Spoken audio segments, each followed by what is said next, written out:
to Healthwurks podcast, recorded from Obama Manning Elementary. In this podcast, we just don't talk about compost. We break it down into other topics and speak to some Mississippi locals doing incredible work. I am Carmyn Johnson, one of your hosts for today. Before we get started, I want to share something interesting I learned this week. The plants that we planted grow in different ways, and we can also eat them. Well, that's all I have for now. I will pass it on to my co host. No time to waste. Hey, I'm Zariya, and welcome to our first segment of the podcast called No Time to Waste. In this segment, we give you an example of an item you can compost. Composting is a process by which organic matter, such as leaves and food scraps, breaks down into soil. In today's segment of No Time to Waste, the compostable item is bread. That includes moldy and stale bread. Here are a few tips for composting bread. Place the bread in the center of the pile. This is the hardest part of the pile. Break the bread into smaller pieces to help the bread break down faster and avoid attracting bugs. These are some bread winning tips. Speaking of bread, there's so much history about it. Hi, I'm Isabella Burrell. Welcome to our next podcast called So Much History. In this podcast segment, we'll give you fun facts on the topic of the day. Since we're speaking of the bread, did you know bread is one of the most consumed foods in the world? There are more than 100 types of bread. Did you know sliced bread was invented in 1928? Did you know that ancient Egypt used moldy bread as a treatment for infected burn wounds? Did you know that before the eraser was invented, people used soft breadcrumbs to erase pencil marks? Did you know that the Black Bread Company is the first black-owned sliced bread company? Did you know? That's all the fun facts I have for you today. Let's pass it down to my co-host. Hi, I'm Aubrey, and welcome to the final segment of the podcast, The Interviews. During this segment, we talk to local Mississippians to learn about their work. We will be interviewing business owners, farmers, gardeners, and more. We hope that you will gain more knowledge and leave inspired. Today, we will learn more from a local chef, Chef Enrika. Hey, Chef Enrika! How did you know that you wanted to be a chef? So how did I know I wanted to be a chef? I always liked cooking, and I used to watch a lot of PBS shows. I used to watch a lot of cooking shows, and I just loved cooking. I loved helping. I liked preparing food, and I liked to see the reaction on people's faces when they were enjoying the food that I helped my grandmother make. Do you include fresh and local fruits and vegetables in your dishes?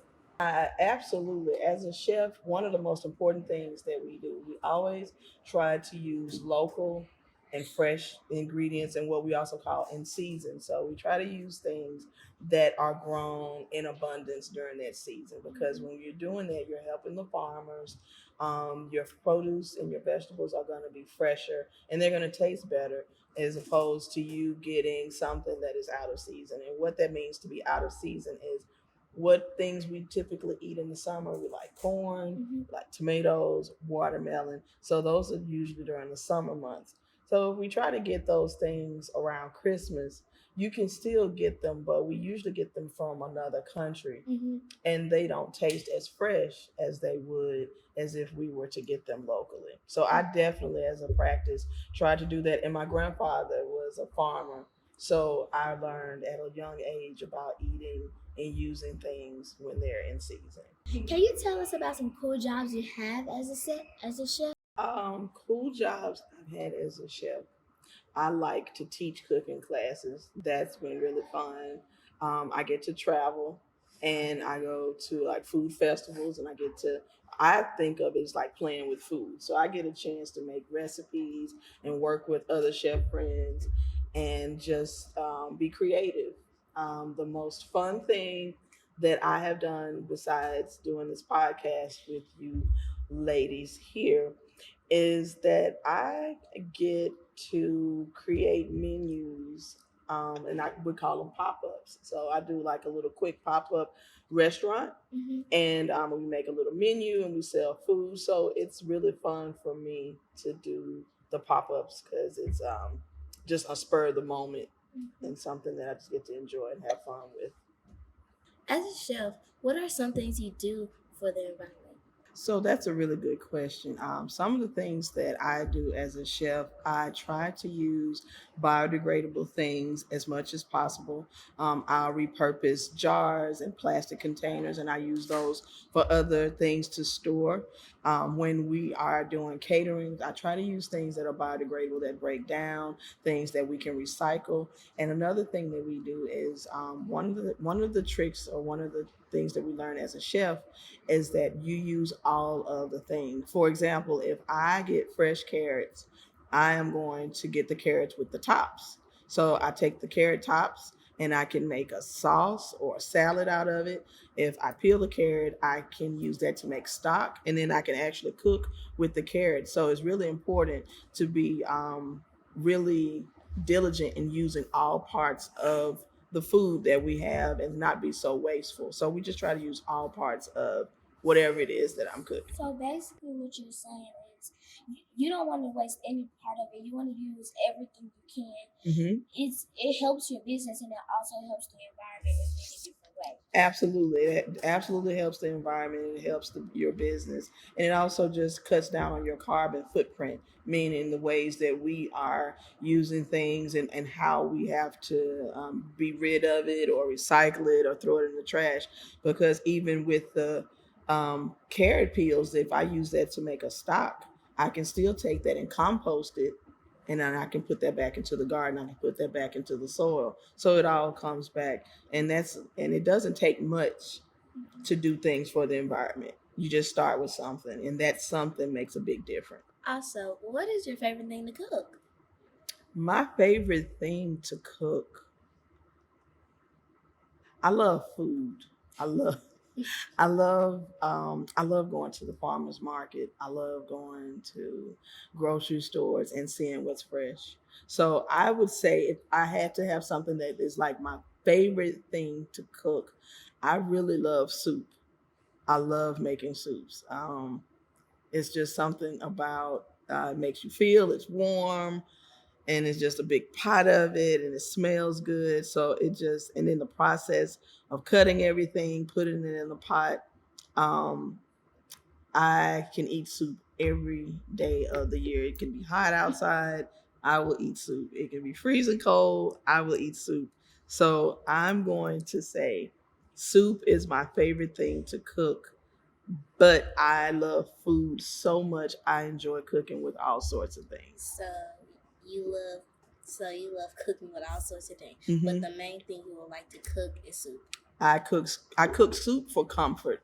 I cook soup to share. I cook soup to be hospitable. Like if that's something that I want to be welcoming, or if I know someone is not feeling well or they're hungry, to me it's just a really great thing to be able to share like a bowl or a cup of soup. Is there a certain type? Oh, that's a good question. I like vegetable soup. That's my top. That's my favorite. And then I like chicken tortilla soup. Oh, I've never heard of that. Yeah, it's That's the only good. kind of vegetable soup is the only kind of soup I know. Chef Enrika, what company do you work for? So I am chef owner of Fauna Food Works. That's here in Jackson. And what I do with Fauna Food Works is it is a creative company where I use food to tell a story. What does that mean? That means that I teach cooking classes. That means I cater. That means I do personal chef things. That means I sit on panels and talk about food. That means I create things, but I use food as an artist tool to express myself. So it's right. It's my paintbrushes or pots and pans. So I use food as a creative way to express myself. So, do you have any advice you would like to give us? Advice to give you: have fun with it. When I was your age in school, my biggest thing, I loved going to the library. I loved reading. I loved art. I love expression and creativity. So be open, have fun with it. Um, Museums are great. Ask lots of questions. Try new foods. Even if you go to a restaurant and it's something that you have never tried before, even if it's not something that you would typically eat, just try it, because what that is, what we call expanding your palate. And so you'll begin to understand like flavors and textures and seasonings and heat and spice and things like that. Food is fun. Everyone, we enjoy it. We have birthday parties, we have barbecues, we have Christmas, Thanksgiving, we have holidays, and food is always really important. So food is a connector. Food is healing, but it is a way, for me, I use it to express and create things. I use my imagination a lot. I remember a lot of things when I was younger, when I was a kid. I put that into my work now. So I always just say have fun with it, be open, and enjoy yourself. And some people can use cooking to like connect with each other. Absolutely.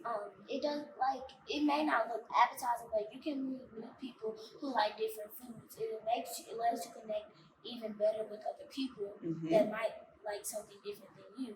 And you never know, you might be friends one day because of the food that other person likes, and they let you try it and you really like it.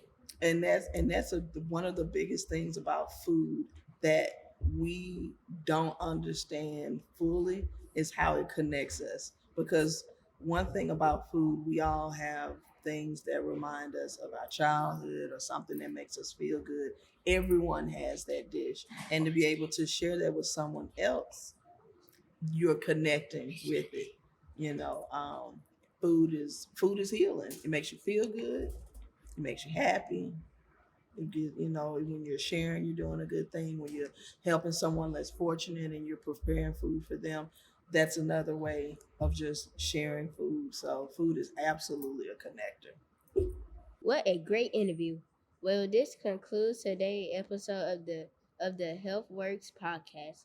I can't wait to chat with you next time as we discuss even more nutrient rich matters. See you later.